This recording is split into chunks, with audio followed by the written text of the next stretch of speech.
Hey guys! Hi. Welcome back to our YouTube channel. What's up? Okay, so medyo nafe-feel ko na yung pagka sobrang tagal namin bumalik sa YouTube. And kasi yung last video namin, it was for Millie, for us to introduce our daughter to the world. But this is like the first time in like so long na may sit-down vlog kami. Where we get to update you with the past eventful 3 weeks of our life. Yes. Going 4 weeks na. Going 4 weeks. No, 4 weeks na. Yeah. 4 weeks na. So it was such an eventful month for us. It was an emotional roller coaster. Like, crazy. Anyway, so we decided to do this sit-down vlog because a lot of you have been messaging us.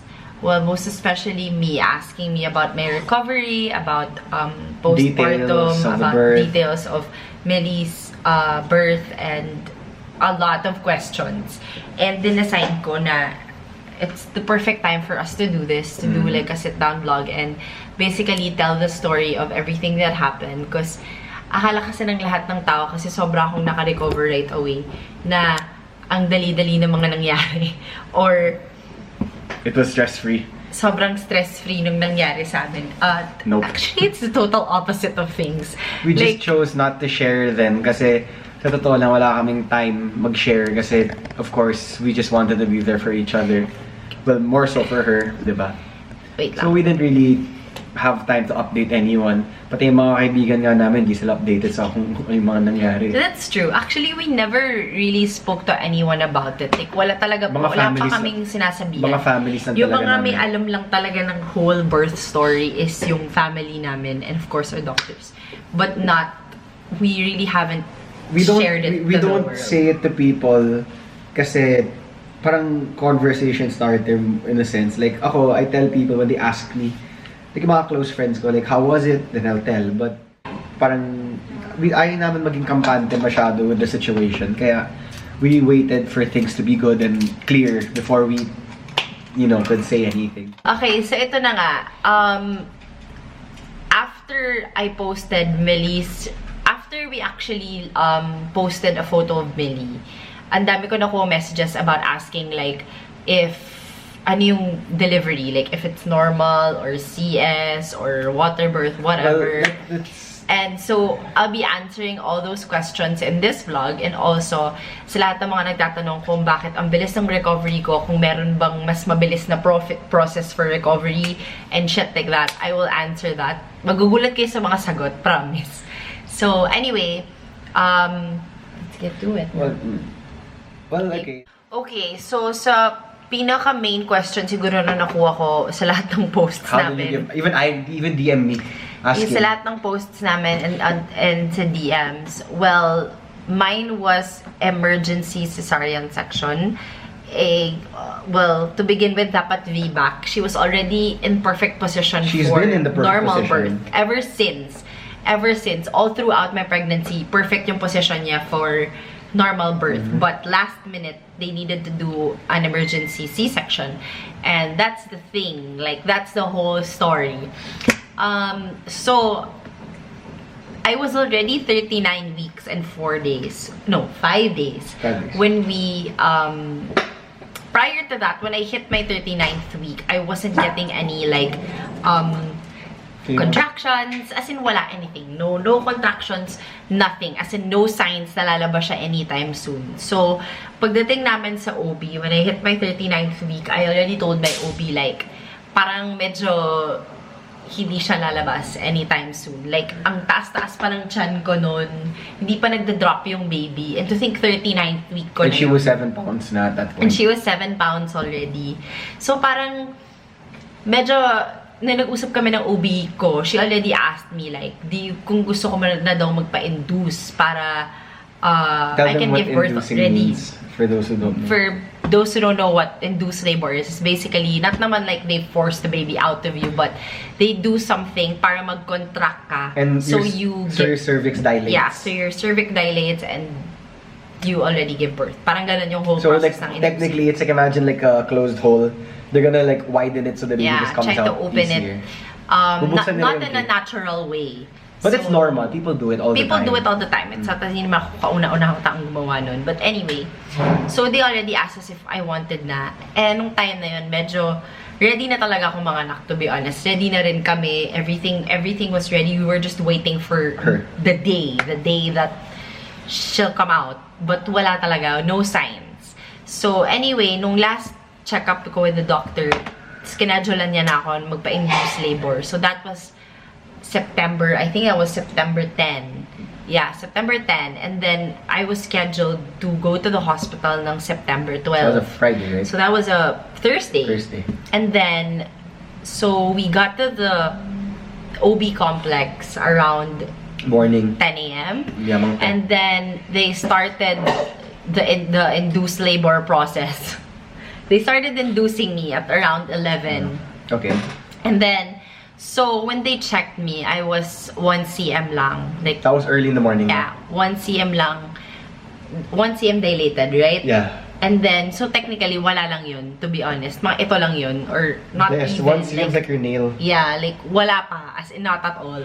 So, anyway, so antay kami. Tapos, dumating na ng mga 9 o'clock, 1 cm pa rin ako. 9 p.m. ha? 9 p.m. Tapos, around 9 p.m., naka-feel na ako ng contractions. Siyempre, may effect naman yun. Like, hindi naman pwedeng the whole day walang effect. So, I was contracting already. And, come like around 10 p.m., beside the OB complex, you'll see, right, is a monitor. There's a monitor right beside you that monitors your contractions and your baby's heartbeat. So, mga 12 o'clock, mga ganon, napansin ko dun sa monitor na yung heartbeat ng baby, ang heartbeat ni Millie, bumababa, tas yung contractions ko tumataas.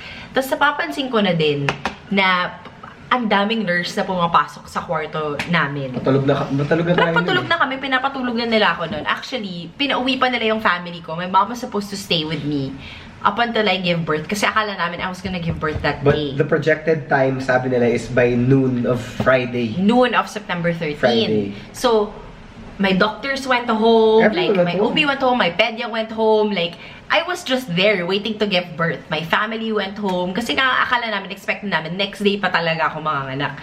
So anyway, come like 12 o'clock in the morning, parang yun nga, paulit-ulit na pumapasok yung mga doktor. Tapos, napunta na sa point na tinago na nila yung monitor sa akin. Kung yung monitor nakaharap sa akin, parang linayo na nila sa akin because I kept looking at it. And I knew already that time that something bad was happening. Kasi, ba't matatago yung monitor, diba? And like, lilima-lima na yung nurse sa pumapasok sa kwarto namin. So, hindi na talaga ako natulog, to be honest. Kasi I was contracting. Nafe-feel ko naman na yung contractions ko. So, up until, napunta na sa point na they already told me na yung heartbeat niya bumababa and that my contractions were, instead of 3 to 4 minutes interval, my contractions were every minute, which is really bad. Kasi, ibig sabihin, nasa-stress yung bata sa loob. So, anyway, nung nagkaroon na ng time na, that was about, basta nagkaroon ng 12, moment, like 12:30. mga 12:30, they were, napunta sa point na yung heartbeat ni Millie bumaba ng 80. That's very low. So, that's very, average heartbeat for a baby is 140 to 170. 80, tapos at one point, nag-40, tapos, yung time na, nagkaroon ng time na nag-flatline siya. So, nung nag-flatline siya, she shouted. I flipped out. Like, yun na yung, nagkaroon na, parang ang bilis ng emotions ko nung time na yun. As in, sinigawan ko sila lahat. I'm so sorry sa lahat ng nurse ng St. Luke's OB complex. I'm so sorry for doing that. But it was just really like, nung time na yun, nung nakita ko nag-flatline yung heartbeat niya, tapos hindi nila mahanap yung heartbeat niya, sumigaw na talaga ako ng get her out. As in, ang lakas. And mind you, ang tahimik sa OB complex. And alam mo yung, it was like the movies na when they said, emergency CS, from the room to the operating room, parang less than 1 minute nandun ka na, no? So when I yelled, get her out, it's like faster than lightning. They rolled my bed. They rolled my bed out of the room right away, straight to the operating room. Tapos makita mo talaga, ang bilis ng mga nurse, ang bilis everyone, like, as in everybody stormed in. It was like a movie, like, sir, hanggang dito ka lang. As in, I'm like, okay. Grabe. So, while that was happening, pagpasok ko ng operating room, he wasn't allowed to enter. I was by myself. So, I was alone also. And ang naririnig ko lang was my anesthesiologist. He kept telling me the whole process. So, nung sinasaksakan ako ng epidural, yes, nag-epidural ako. Tinanong din ako ng mga tao kung nag-epidural ako. Siyempre, nag-epidural ako, guys. My God. Hindi na ako magpapaka-tough woman. Yes, nagpa-epidural ako. And she was CS also, to be honest, hindi ko rin naramdaman na nilalagay sa akin yung epidural sa sobrang in-shock ko. As in, like, nung time na yun, iniisip ko lang, ang naalala ko lang, when they were rolling the bed to the operating room, rolling me inside the operating room, I literally was just praying to God and I was talking to her and she was fighting. Ang sad dun kasi, nung kinakausap ko siya, lumalaban siya, like yung heartbeat na nagsa-spike up, pero yung pagka-spike up, hindi maganda kasi mababa, tapos biglang tataas. Yeah. So it's really not good, but they kept telling me, lumalaban siya. But then nakikita mo talaga on the side, naririnig mo yung mga nurse, critical. Like, oh! So when she was in the room, nandun ako sa hallway, tapos for some weird reason, wala akong kasama. Tapos, you know, hindi ako makatingin ng cellphone, I couldn't do anything. Then I heard one of the doctors come out, she's on the phone. Sabi niya, critical. So mas lalo ako natakot. Then, dinala nila ako sa room where we were, na mag-isa, which was kind of a bad idea kasi wala akong kausap. They bring me back to the hallway, nakita ko yung pedia namin. Very calm, spoke to me, then they called him in. Then all of a sudden, I look in the hallway, yung OB niya tumatakbo. Yeah. If you know what our OB looks like, she looks like such a poised, well put together woman. Yung takbo niya talaga, parang marathon, gumagano. It's so funny. Sobrang bilis ng nangyari, guys. Ang bilis ng pangyayari. Parang it just, yung whole process ng, yung panganak ko, it was like parang, it was, you know what, you know what's so funny? I just can't believe it happened. Kasi, parang gano'ng kabilis. Kasi the doctors in the complex were messaging her OB, keeping her updated. When she went critical, no, before pa kami nag-check before pa nag-critical yung heartbeat papunta na yung doctor. She felt that she had to come. When they sent her the graph of my contractions and she saw that my contractions were every minute, she already left her house and went back to the hospital. Kasi parang alam niya na mag-emergency CS na ako. So basically, after that, mga 1:32 AM, nag-baby out. And before pa that, baby out. To calm me down, the nurse got a Doppler machine and put it next to you. Right beside my ear. It was there. The Doppler machine was right beside my ear just to let me hear na may heartbeat yung baby. Kasi, guys, as in, magpapakita ko ng picture dito sa screen na to. Makikita niyo yung mukha ko na in shock. Nakuha ng anesthesiologist. Walang halong scripted, as in, this is literally the rawest photo I have of myself. This is the picture when she was lying down on the operating table.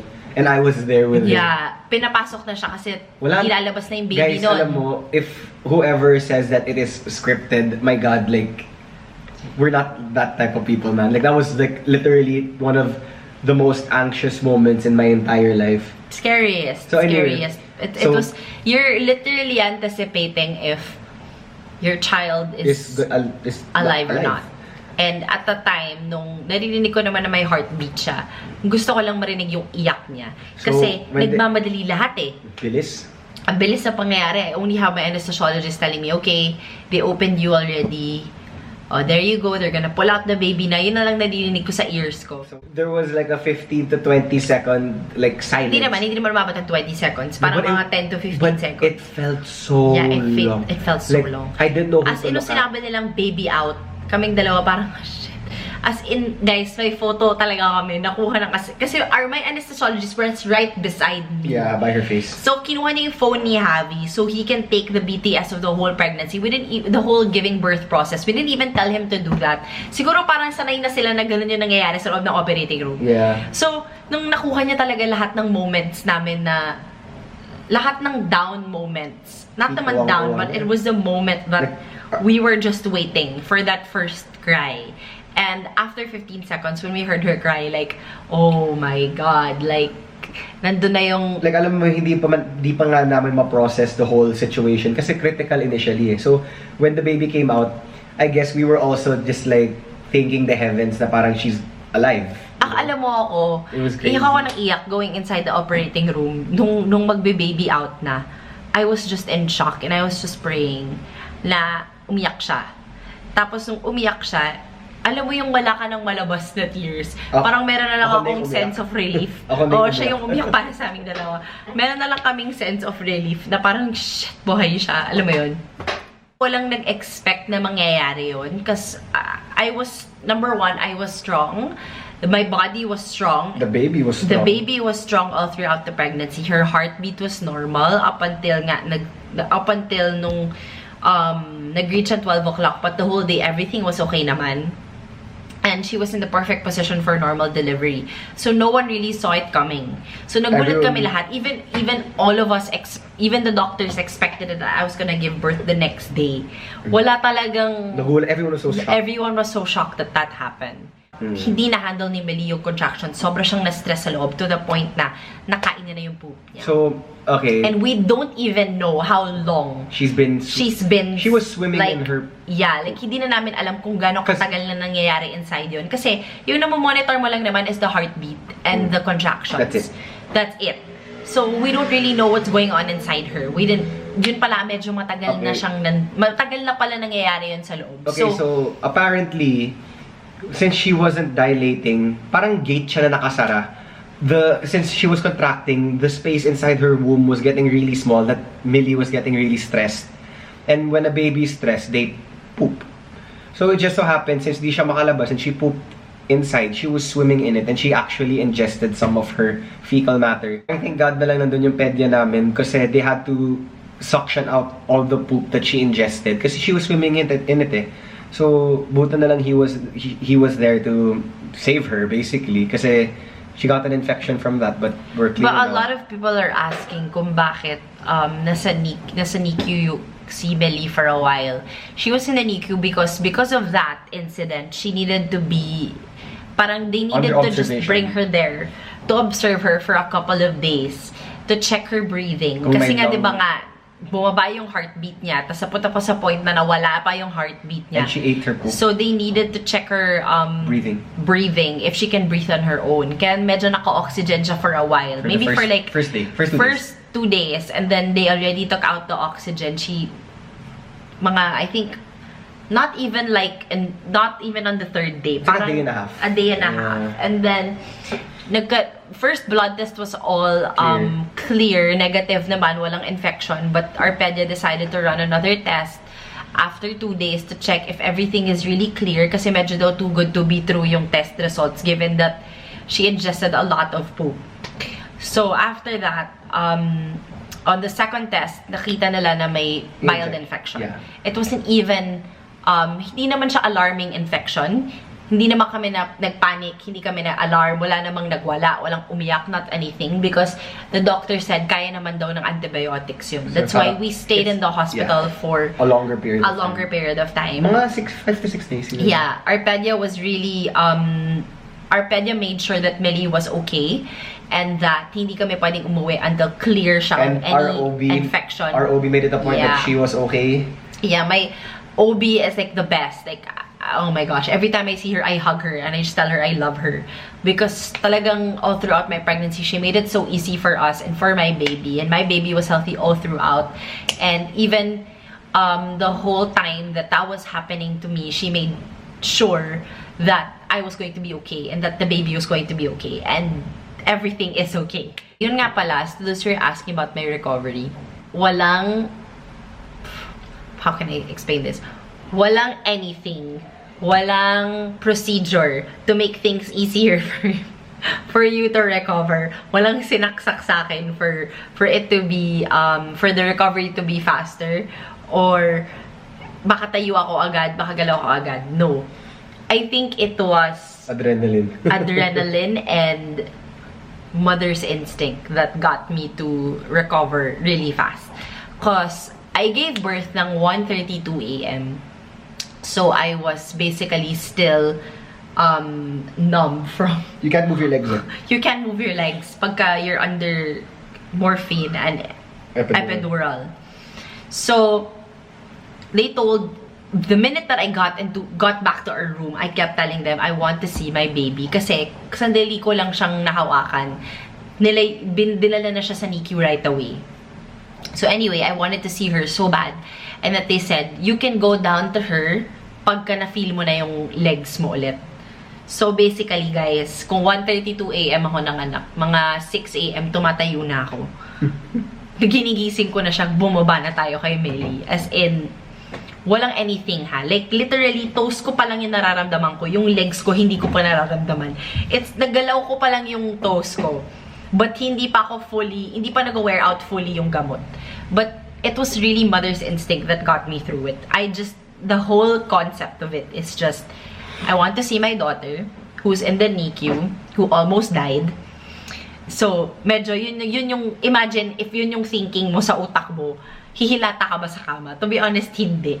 Kung nanay ka, at muntik na wala yung anak mo sa'yo, tingin mo ba, may oras ka pang matulog? To be honest, wala. Everybody kept telling me to sleep. And I was like, no, I'm not gonna sleep. I have to see her. So, at like 7 AM, we went down to her. So, that was the first time I held her talaga. Kasi hindi ko talaga siya nahawakan. Alam mo ba, wala kaming skin-to-skin contact. Kasi they needed to clean her up as soon as she came out. So, hindi talaga kami nagkaroon ng yung first contact ng mother-daughter. Mother and child. Upon giving birth. Like, you know, but for us, it was... We didn't care at that point. We just wanted her to be 100%. So parang we have the rest of her life with her. So yun, nung pagkababa ko sa kanya, since I think nakatulong din sa recovery ko yung fact na we have to go down to her and to see her. So I cannot be weak. I had that mentality that I have to be strong so I can be able to visit my daughter. Because if I show any signs of weakness or if mag-recover ako ng mabagal, hindi ako papayagan bumaba. And mga twice a day namin siya pinupuntahan. No more. Twice no, or more. The last Kasi kung 4 parents ka, pwede ka lang times. pumasok anytime. So, but anyway, yun nga. I really like... That was the thing that kept me going. That I need to see my daughter. I need to go down to my daughter. I need to try to feed my daughter. I need I need my daughter to latch. Kasi naging problem din namin ni Millie yun, na nahirapan siya mag-latch nung first few days niya. Kasi, siguro nga wala kasi kaming yung first contact, yung skin-to-skin contact.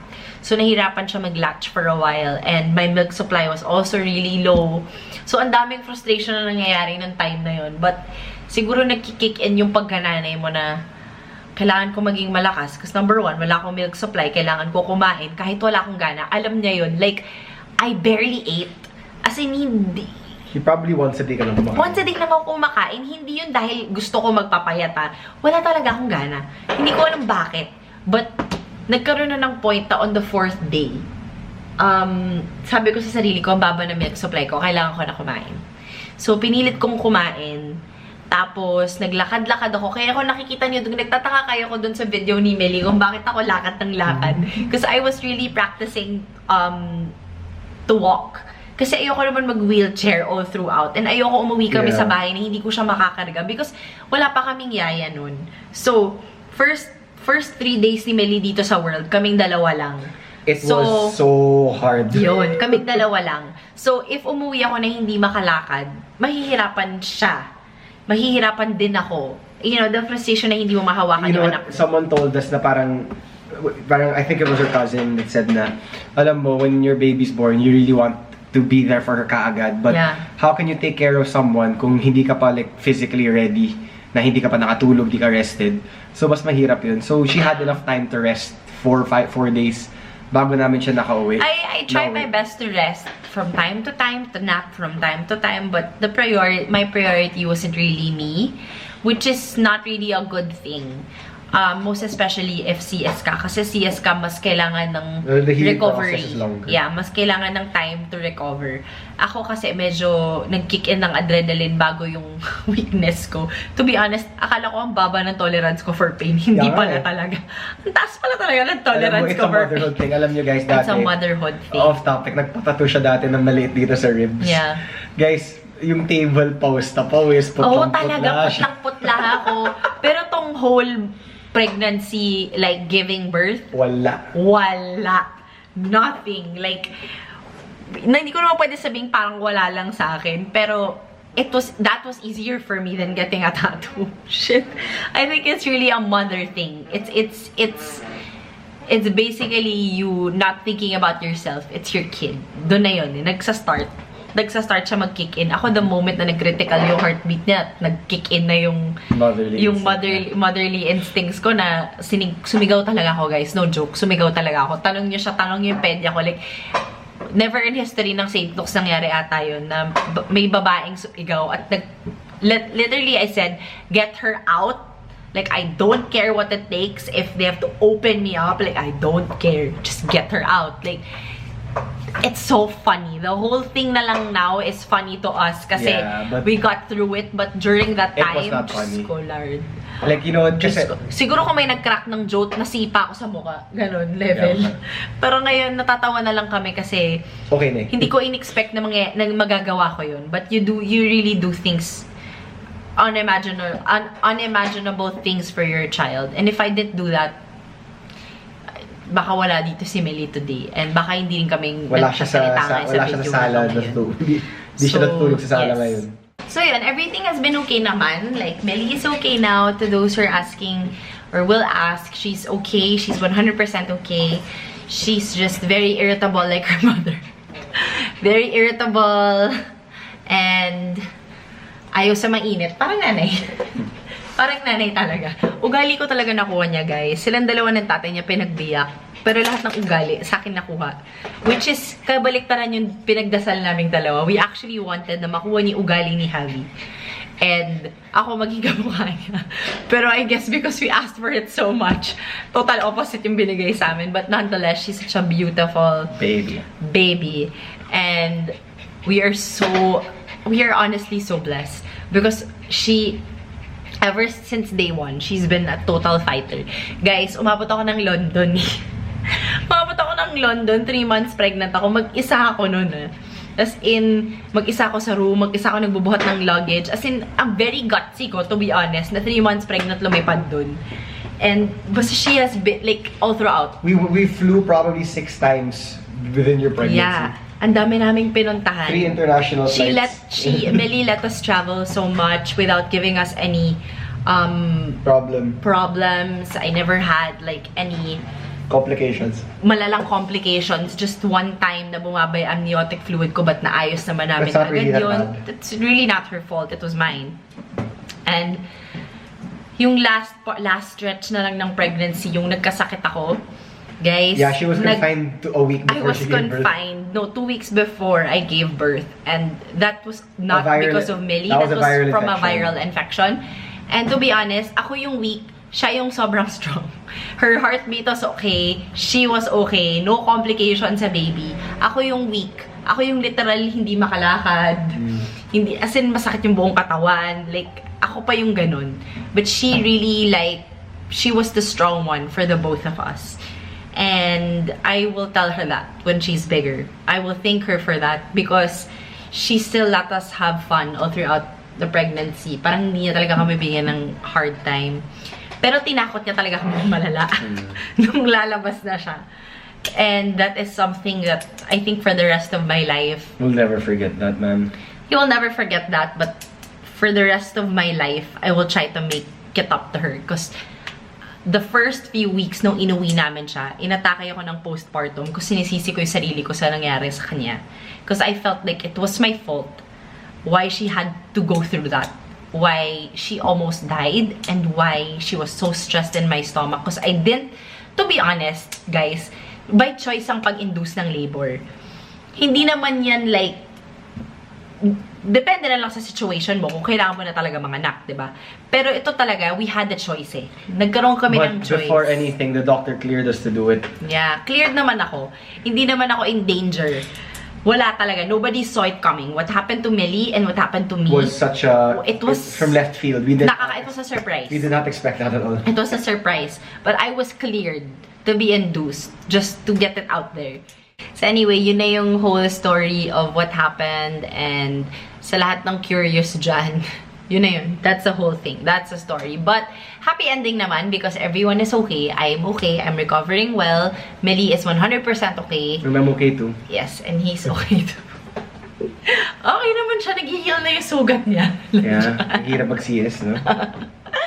Anyway guys, thanks for watching. I hope you guys enjoyed this video, and if you have other questions, just put your comments below.